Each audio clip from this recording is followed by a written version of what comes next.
السلام عليكم ورحمة الله وبركاته. اللي تابعني وشاهدني لأول مرة على اليوتيوب، أنا أخوكم علي السلطاني. هذا المقطع الفيديو حبيت أسويه بخصوص أسعار التذاكر في ملعب البصرة لبطولة خليجي 25 في البصرة.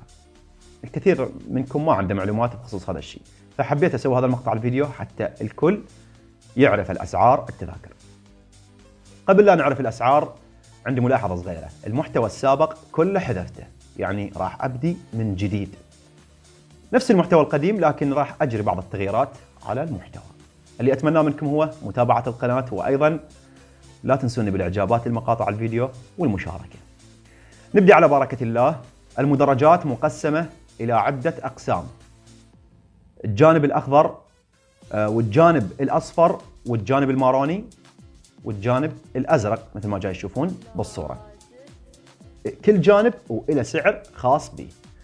الجانب الأخضر سعر التذكرة ب$30 لمباراتين، يعني اللعبتين ب$30، يعني تطلع اللعبة ب$15.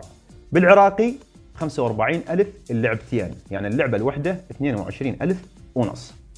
أما الجانب الأصفر $20 لسعر التذكرة لمباراتين، يعني لعبتين، يعني اللعبة تصير ب$10، يعني ب$15,000 تقريبا اللعبة الوحدة بالعراقي.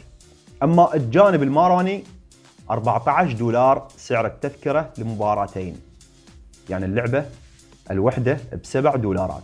أما الجانب الأخير وهو الجانب الأزرق مثل ما جاي تشوفون ب$10 لمباراتين، يعني اللعبتين ب$10، اللعبة الوحدة ب$5.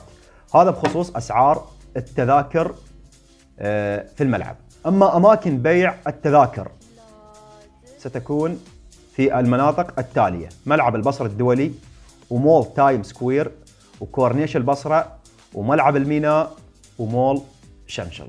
هاي أماكن بيع التذاكر. أريد آرائكم بأسعار التذاكر. صراحة أنا شخصيا مقتنع بالأسعار، أسعار حلوة وملائمة، يعني الملعب مقسم إلى عدة أقسام وكل مكان وإلى سعره الخاص. أعيد وأكرر، سعر التذكرة الواحدة اللعبتين، يعني مو لعبة واحدة، يعني من تشتري تذكرة لعبتين، تشوف لعبتين مو لعبة واحدة. أما بخصوص الأماكن، صراحة أنا وهواي من الناس جاي ألاحظهم عندهم إشكال بخصوص أماكن البيع. يعني من المفترض وأيضا مناشدة إلى الاتحاد العراقي لكرة القدم أن يوفرون بكل محافظة مكان لبيع التذاكر. أخوكم علي السلطاني، أسأل الله سبحانه وتعالى أن يحفظكم جميعا. سنلتقيكم إن شاء الله في مقطع آخر. إلى اللقاء.